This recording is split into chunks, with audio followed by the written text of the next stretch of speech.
नमस्कार मित्रांनो. गेले काही दिवस मला व्हिडिओ बनवता आला नाही. आज पुन्हा नव्याने सुरुवात करत आहे आपल्या मालिकेच्या पुढील भागासाठी. मागच्या भागात आपण पाहिलं की कसं शिवरायांनी स्वराज्याचं बीज उगवलं आणि विस्तार केला. आता त्या बीजाला टिकवायचं होतं आणि त्यासाठी आवश्यक होतं एक सक्षम प्रशासन. राज्य जिंकल्यानंतर ते चालवणं ही खरी कला असते. शिवरायांना ठाऊक होतं की न्यायाशिवाय आणि नीतीशिवाय कोणतंही राज्य टिकत नाही. म्हणूनच त्यांनी उभारलं एक असं प्रशासन जे त्या काळासाठी अगदी आदर्श आणि आधुनिक होतं. शिवरायांनी अष्टप्रधान मंडळाची स्थापना केली. हे 8 मंत्री म्हणजेच राज्याचे 8 आधारस्तंभ. पेशवा राजकीय आर्थिक कामासाठी, अमात्य राज्याच्या लेखाशास्त्राचा प्रमुख, सचिव पत्रव्यवहार आणि नोंदी सांभाळणारा, सुमंत परराष्ट्र व्यवहार पाहणारा, सेनापती सैन्याचं नेतृत्व करणारा, न्यायाधीश न्यायदान करणारा आणि इतरही असे अष्टप्रधान म्हणजे त्याच्यामध्ये समावेश.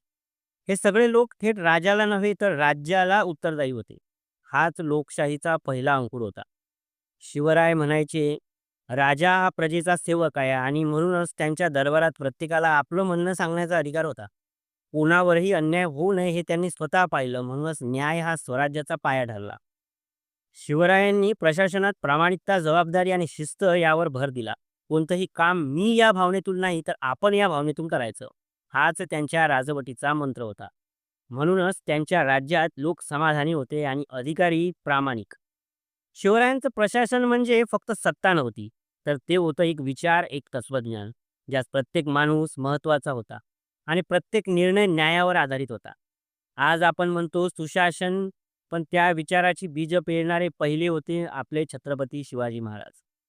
पुढच्या भागात आपण जाणून घेऊ शिवरायांचं युद्धकौशल्य, त्यांची बुद्धी, धैर्य आणि रणनीती, ज्यांनी स्वराज्याला अजिंक्य बनवलं. नमस्कार.